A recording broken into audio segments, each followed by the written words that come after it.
생각하고 또 씨앗을 뿌리고 늘 농부의 마음은 씨 뿌린 곳에 있습니다.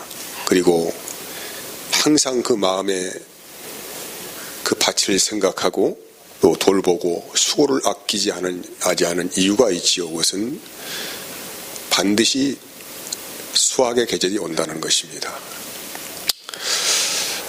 이 추수의 때가 오면은 두 가지의 분명한 일이 일어납니다. 알곡은 모아 곡간에 들여지고 쭉정이나 필요없는 부산물들은 땅에 버려지거나 불에 태워진다라는 것입니다. 성경은 농부의 추수의 때를 빗대어서 영혼의 추수를 말씀을 하죠. 늘 열심히 있는 농부처럼 땅에 씨를 뿌리고 또 돌보고 또 열매의 결실에 이르기까지 모든 수고를 아끼지 아니하시는 분이 계신다. 그분이 누구냐? 바로 예수 그리스도이시다라는 것을 말씀을 하는 것입니다. 누가복음 3장 16절 17절 말씀 보면은 요한이 모든 사람에게 대답하여 이르되 나는 물로 너희에게 세례를 베풀거니와 나보다 능력이 많으시니 이가 오시나니 나는 그의 신발끈을 풀기도 감당하지 못하겠노라. 그는 성령과 불로 너희에게 세례를 베푸실 것이요 손에 키를 들고 자기의 타작마당을 정하사 알곡은 모아 곡간에 들이고 쭉정이는 꺼지지 않는 불에 태우시리라. 그래서 예수님을 성령과 불로 세례를 주신 분으로 묘사를 하고 있습니다. 이 성령과 불로 세례를 주신 분이 어떤 일을 하는가에 대해서 말씀하는 거예요. 알곡과 쭉정이를 갈라서 분별시키는 타작마당을 현재 비유하고 있습니다. 그래서 그냥 성령 세례가 아니고 성령과 불로, 불은 말 그대로 태우는 것, 소멸시키는 것이죠. 그래서 세례를 받는다고 하는 것은 우리의 더러움들을 씻어내는 것 아닙니까? 불로 그것을 태워버린다. 그리고 성령을 주시겠다 이 말이죠. 이제 이 동시에 이 사건이 일어나는 것은 말씀을 하죠.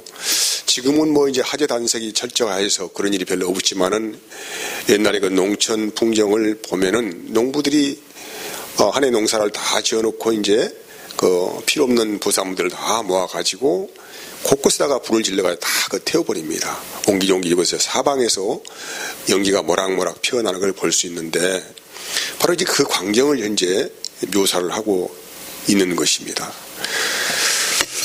우리가 지금 살고 있는 시대는 마지막 영혼의 추수의 때다, 마지막 때다라는 것을 아주 분명히 말씀하고 있어요. 마태복음 13장 38절 40절의 말씀은 밭은 세상이요 좋은 씨는 천국의 아들들이요 가라지는 악한 자의 아들들이요 가라지를 뿌린 원수는 마귀요 추수의 때는 세상 끝이 오리. 세상 끝이 바로 추수의 때다, 이런 말씀을 하고 있고, 이 추수는 이 타작마당을 예수님께 정하셔가지고 추수를 언제부터 시작하였느냐. 우리의 인간의 역사적 시간표를 본다 하면은 2000년 전부터 이 마지막 때 추수가 지금 시작이 되었고, 지금 그 진행 과정에 있고 막바지를 향하여 현재 달려가고 있다라고 할 수가 있습니다. 요한복음 4장 34절부터 보면은 예수께서 이르시되 나의 양식은 나를 보내신 이의 뜻을 행하며 그의 일을 온전히 이루는 것이다 라고 합니다. 예수님께서 이 땅에 왜 오셨느냐, 목적이 무엇이냐, 아버지의 뜻을 온전히 이루러 오셨다. 아버지의 뜻이 무엇인가 해서 이제 35절까지부터 너희가 넉 달이 지나야 추수할 때가 이르겠다 하지 아니하였느냐. 내가 너희에게 이르노니 눈을 들어 밭을 보라. 휘어져 추수하게 되었다고 해요. 지금 이제 뭐 계절적으로 말한다면은 넉 달이 지나야 추수할 때라는 것은 이 한국의 계절로 말하면 지금 여름 초반 정도 되는 그런 기간이겠죠. 그래서 한 넉 달 정도 지나면은 가을이 되면은 추수한다는 것이죠. 이게 그 때를 말하는 것이죠. 근데 그렇게 그 자연적인 섭리 안에서 이루어지는 때는 넉 달 정도 지나야 되겠지만은 이미 예수님 보기에는 어떻게 했다는 것입니까?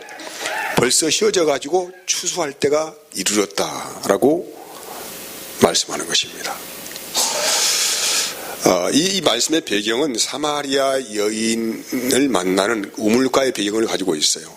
제자들이 식사 때가 되어서 말의 음식을 구하러 가지 않습니까? 그런 그 텀에 예수님께서 한 여인을 우물가에서 만나십니다. 여인에게 예수님이 물을 달라고 하시면서 시작된 이야기의 내용이 예수님 자신이 목마른 자들에게 영원한 생명수가 되신 분이라는 것을 말씀하십니다. 그리고 이제 이어진 말씀은 너는 남편을 5이나 바꾸고 살고 있고 지금 살고 있는 남자도 너의 남편이 아닌 것을 말을 합니다. 이렇게 여인의 속사정을 너무나도 잘 알고 있는 주님께서 말씀하는 것이죠. 여러분 보세요. 누군가가 나에게 다가와서 그 누구에게도 말하고 싶지 않는 부끄러움, 수치 이것들을 다 알고 있어요. 누가 그런다고요? 주님이 알고 있어요. 너무 놀라운 일이죠. 이 여자가 몇 번 결혼했고 몇 번째 남편을 맞이했고 또 지금 있는 남편과의 관계도 지금 온전한 관계가 아닌 것을 예수님께서 다 알고 있어요.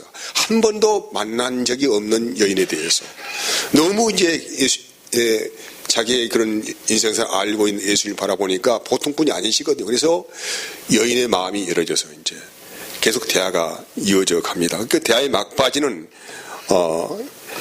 영으로 드리는 진정한 예배 시대가 온다라고 예수님께서 말씀을 하시고 그 말씀을 마치는 때에 이제 제자들이 오지 않습니까? 여인은 기가 막힌 이 말씀을 듣고 너무 가슴이 흥분되어서 가지고 온 물동이를 버려두고 마을로 들어가서 내가 기록된 메시아를 만났다라고 외치고 다닙니다. 그 제자들에게 하시는 말씀이 34절 말씀. 예수께서 이르시되 나의 양식은 나를 보내신 이의 뜻을 행하며 그의 일을 온전히 이루는 이것이니라고 말씀을 하는 것입니다.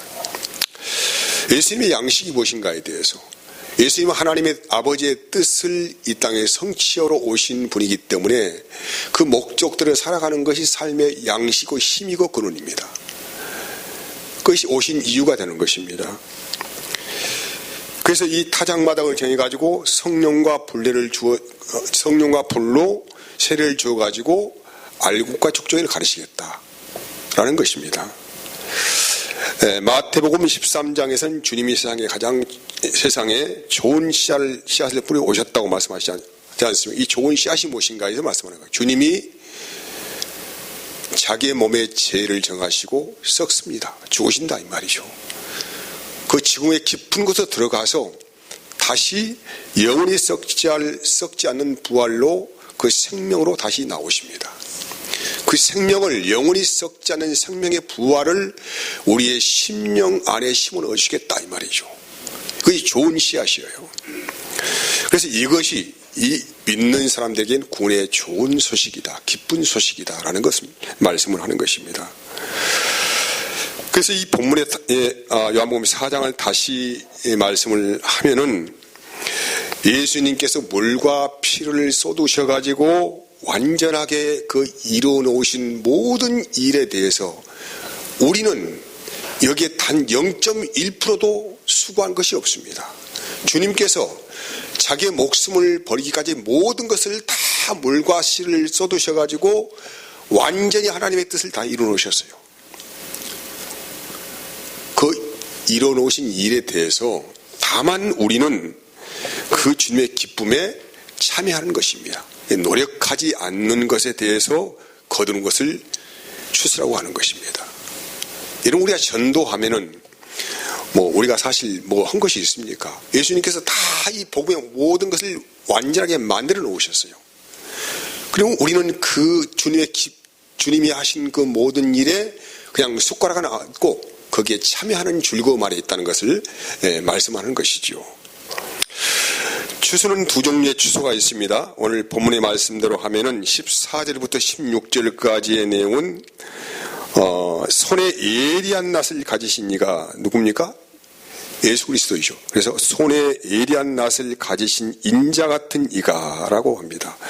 예리한 낫을 가졌다는 것은 속히 아주 신속히 추수를 하겠다 이 말이죠.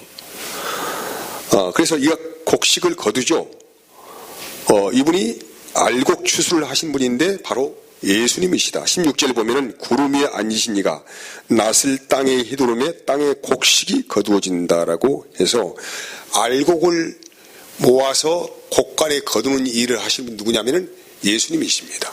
그러니까 두 번째는 추수가 또 예죠. 17절부터 20절까지요. 성전에 불을 다스리는 천사가 추수를 하는 장면이 기록되어 있어요. 천사들은 쭉정이를 분리하는 추수의 작업을 합니다. 천사가 예리한 낫을 휘둘러 땅에 포도주를 거두죠. 거두니까 하나님의 진노의 포도주 틀에 던짐에 성 밖에서 그 틀에 밟히니 틀에서 피가 나서 말 굴레까지 닿았고 그 피가 퍼져가지고 1600 스타디온에 퍼졌다라고 합니다. 여기 1600 스타디온은 이스라엘 총 길이, 다시 말한다, 이스라엘의 그 남과 북의 총 길이가 약 320km 정도 된다고 해요. 그 총 길이의 양과 모든 면적 단위를 1600 스타디온이라고 그렇게 말을 하는 것입니다. 그리고 이 수확한 포도를 그냥 놔두는 게 아니죠. 이 포도즙을 만들지 않습니까? 포도즙을 만들기 위해서는 여기 말 굴레에 넣고 거기서 짜내는 거 아닙니까? 이렇게 해서 즙을 짜내는 과정을 통하여서 하나님의 진노가 임했다는 것을 묘사하는 거예요. 포도즙 틀을 짜는 것을 장면을 통하여서 하나님의 진노가 이 땅에 임했다는 것을 말씀하는 것입니다. 이사야서 63장 2절 3절 보면은 어찌하여 내 의복이 붉으며 내 옷이 포도즙 틀을 밟는 자 같으냐. 만민 가운데 나와 함께한 자가 없이 내가 홀로 포도즙을 밟았는데 내가 노함으로 말미암아 무리를 밟았고 부함으로 말미암아 짓밟았으므로 그들의 선열이 내 옷에 튀어 내 의복을 다 더럽혔으니. 계시록 19장 15절에도 그의 입에서 예리한 검이 나오니 그것으로 만국을 치겠고 친히 그들을 철장으로 다스리며 또 친히 하나님 곧 전능하신 이의 명렬한 진노의 포도주 틀을 밟겠고 해서 하나님의 진노, 천사가 추수하는 것은 말 그대로 버려질 것들이죠.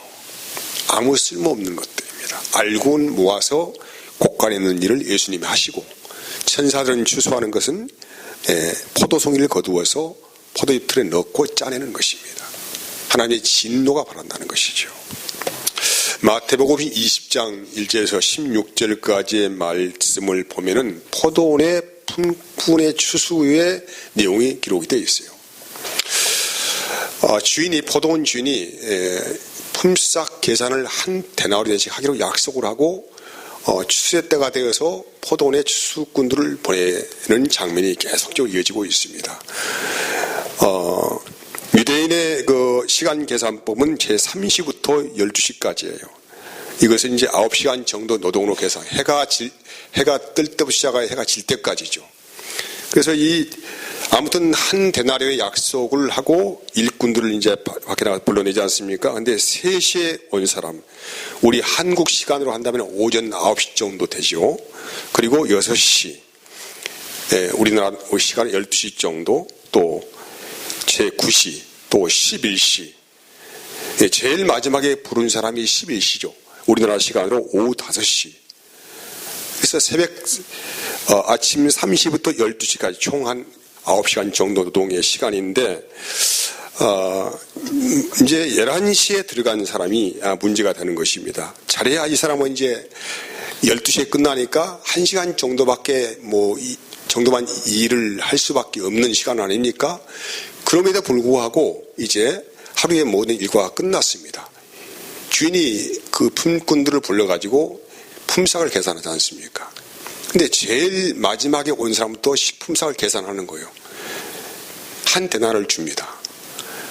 근데 그러면 이제 제일 마지막에 1시간 온 사람이 한 데나리온을 받았으니까 이제 더 많이 일한 사람은 어떤 마음이 들겠어요? 야, 우리는 저 사람 1시간 일해서 한 데나리온 받았는데 우리에게는 보너스가 지급이 되겠구나, 이런 설레는 마음을 기다리고 있는데 웬일인거요? 주인이 동일하게 품삯을 다 아침에 온 사람이나 점심때 온 사람이 동일하게 한 데나리를 주는 거예요. 너무 이상한 것입니다. 너무 마음이 상한 것입니다. 그래서 이렇게 말해요. 11절에 13절까지 말씀 보면, 받은 후 집 주인을 원망하여 이르되 나중 온 이 사람들은 1시간밖에 일하지 아니하였거늘 그들을 종일 수고하고 하며 더위를 견딘 우리와 같게 했나이다. 주인이 그 중에 한 사람에게 대답하여 이르되 친구여, 내가 내게 잘못한 것이 없노라. 내가 나와 한 데나리온을 약속을 하지 아니하였느냐고 주인이 아주 냉정하게 말을 하지요. 가장 감사를 한 사람은 제일 마지막에 1시간 남기고 온 사람이 가장 감사를 했겠죠. 은혜가 됐겠죠.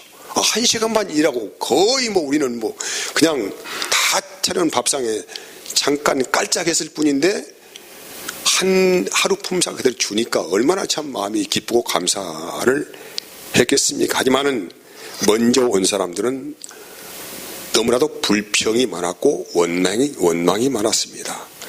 그래서 16절에 이렇게 말합니다. 이와 같이 나중된 자로서 먼저 되고 먼저 된 자로서 나중되니라 라고 주인이 말하는 거예요. 이 먼저 된 자가 누굽니까? 율법 안에 갇힌 유대인들이죠. 이들은 자기의 수고와 노력으로 구원에 이르긴다고 생각을 하는 사람들이죠. 근데 마지막에 그냥 1시간 깔짝하고 이 하루의 품삯을 받은 사람들은 복음에 참여한 자, 나중된 자들이죠.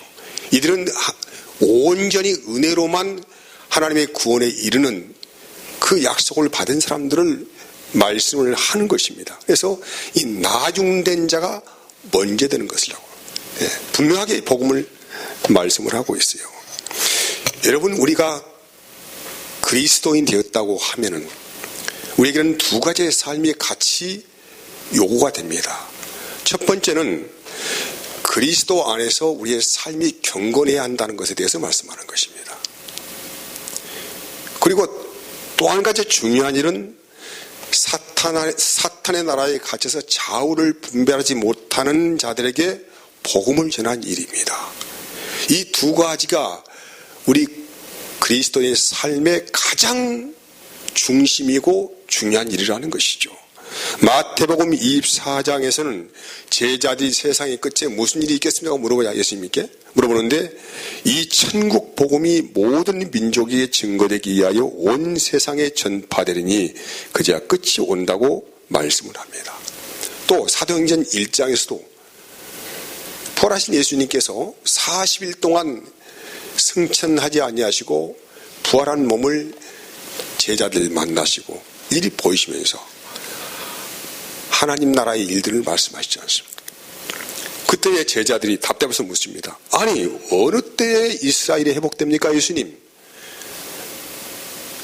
이렇게 답답한 마음에 물어보니까 예수께서 하시는 말씀이, 너희들은 그런 일에 상관하지 말아라 이 말이죠. 민족이 망하든지 흥하든지 그건 중요한 일이 아니다. 오직 너희는 성령을 받고 성령이 임하시면 그 권능을 받고 땅 끝까지 나의 증인의 삶을 살라고 말씀을 하셨어요. 우리는 지금도 세상사가 너무나도 궁금하지요. 앞으로 인류의 미래가 어떻게 될 것인가, 나의 미래는 어떻게 될 것인가, 이게 우리의 모든 관심이 집중되어 있는데 그거 별로 중요한 일 아니라는 것입니다. 거기에 신경 쓰지 말고 골두하지 말고 너희가 성령 받은 사람이라고 하면은 땅 끝까지 나의 증인의 삶을 살아야 되지 않겠느냐라고 그렇게 요구를 하시는 거예요. 로마서 1장 16절 말씀은 내가 복음을 부끄러워하지 아니하노니 이 복음은 모든 믿는 자에게 구원을 주시는 하나님의 능력이 된다라고 말씀합니다. 여러분, 복음 안에는 죄와 심판의 두 가지 분명한 갈림길이 있어요. 무서운 이야기입니다. 너무 두려운 이야기입니다. 복음을 받아들인 자에게는 구원이 있고 복음을 거부한 자에게는 심판만이 있다는 것이죠. 너무 두려운 이야기 아닙니까? 우리가 이 복음을 전하는 일은 그냥 낭만적으로 하는 일이 아니라는 것이죠. 한 사람의 생명에 대해서 좌지우지할 수 있는 심판의 모든 권세가 우리에게 주어졌다는 것을 말씀하는 것입니다. 이건 너무나도 중요한 일이고 너무나도 심각한 일이라는 거예요. 한 사람의 생명을 좌지우지할 수 있는 그 모든 권한에 대해서 우리에게 이양을 하신 것이라고 말씀하는 것이죠. 여러분, 모든 사람들은 자기의 삶의 중요한 가치도에 따라서 움직입니다. 무엇이 나에게 중요한가? 그 중요한 정도에 따라서 내가 현재 방향 전환을 하고 움직이고 살아요. 아무리 말을 해도 별로 그것이 나에게 중요하지 않다고 생각하면은 그 사람은 거기에서 감각이 없겠지요. 모든 우리가 이 일을 처리하는 모든 일들은 중요도의 순서에 따라서 처리가 되어지고 그 결과를 맞게 됩니다. 그래서 복음은 그 가치를 아는 사람만이 중요하고 매우 심각한 일이라는 것을 알고 있어요. 이것은 뒤로 미루는 일도 아니고 그냥 낭만적으로 하는 일도 아니라는 것을 알고 있기 때문에 그것 때문에 삶의 목적이 되어지고 삶의 방향을 설정해 간다는 것입니다. 우리 예수님의 일생을 가만히 생각해 보십시오. 그분은 태어날 때부터 십자가의 마지막 죽으시기까지의 모든 삶은 천국 복음을 전한 일이었어요. 그래서 인자는 이 세상에서 머리가 될 곳이 없다라고 그렇게 말씀을 하신 것입니다. 여러분이 잘 아시는 사도 바울의 일생을 가만히 생각해 보십시오. 그분이 무엇 때문에 그렇게 어렵고 고단하고 힘든 길을 걸어갔을까요? 이유는 분명합니다. 이방인에게 복음을 전하기 위해서요. 그 사람은 결혼하지 않았습니다. 결혼할 여자가 없어서 그런 게 아니고 복음을 전하는데 혹시라도 방해가 될까 봐서. 그 외에는 없어요. 그가 텐트 깁는 일을 했는데 그것도 또한 복음을 전하기에 혹시라도 방해가 될까 봐서 그 직업을 가지면서 소위를 내가면서 거기에 올인됐다 이 말이죠. 그러면 제자들은 어떻습니까? 마찬가지죠. 다른 일이 그들에게 중요하지 않았다 이 말이죠. 모든 일은 가장 자기 자신이 중요하고 소중하다고 생각하는 가치의식 안에서 이루어지는 것입니다. 그래서 제자들의 삶은 그렇게 걸어갔어요. 젊은 날에 얼마든지 풍성한 삶을 살 수가 있습니다. 그렇게 안 살아도 됩니다.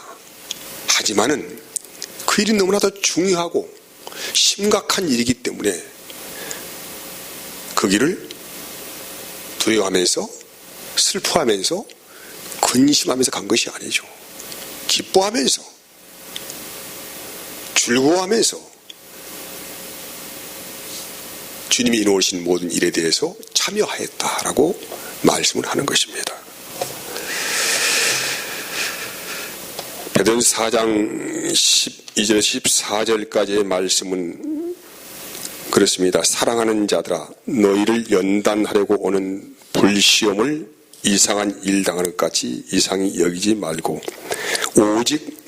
오히려 너희가 그리스도의 고난에 참여하는 것으로 즐거워하라. 이는 그의 영광을 나타내실 때에 너희로 즐거워하고 기뻐하게 하려 함이라. 너희가 그리스도의 이름으로 치욕을 당하면 복 있는 자로다. 영광의 영 곧 하나님의 영이 너희 위에 계심이라라고 합니다. 우리가 기뻐할 일, 인생의 최고의 그것이 뭐냐면은 그리스도의 이름으로 치욕을 당하면 복이 있는 자라고 분명히 말씀을 하고 있습니다. 예수님의 모든 삶은 복음 전하는 삶, 전도의 삶이었고 천사들도 마찬가지로 복음 전하는 것 외에는 없어요. 우리에게도 요구를 하십니다. 힘써 그리스도의 고난에 동참하여라 라는 것입니다. 성도의 삶은 다시 정리합니다. 경건하게 살기 위해서 고난받고 적극적인 고난에 동참하는데 그것은 복음을 전하는 고난에 동참을 하는 것이죠. 우리의 삶이 맨날 자고 나면 세상 일에 근심 염려하고 그게 빠져서 살다가 그냥 끝나겠느냐라고 생각하면 이건 너무나도 아득한 일 아닙니까? 예수의 마음을 가졌다고 하는 사람들이 복음을 전하지 않고 잠자리에 발편하게 뻗고 잔다고 하는 것은 이건 좀 다시 생각해 봐야 할 그런 문제가 아니겠느냐. 여기에는 저도 사실 마찬가지입니다. 별로 그렇게 하루가 즐겁지 않습니다. 뭔가 중요한 일을 하지 못하여서 늘 마음의 부담감이 찾아오고 이렇게 살면 안 되는데 이렇게 살면 안 되는데 어떻게 힘이 이렇게 빠져버렸을까 내가 이런 생각이 하루에 한 번씩 밀려와요. 사랑하는 여러분, 주님께서 요한계시록을 통하여서 다시 우리에게 요청하십니다. 다시 초대하셨습니다. 추수의 시간이 시작되었다. 곧 마치는 시간이 다가온다. 시간에는 급속히 흘러간다. 너는 무엇을 하고 살아가느냐? 사랑하는 아들아, 딸아, 주님의 고난에 같이 동참하자. 복음에 참여하자. 그 즐거움에 참여하자라고 우리에게 초대를 하십니다. 이 말씀이 큰 은혜가 되기를 원합니다. 하나님 감사합니다.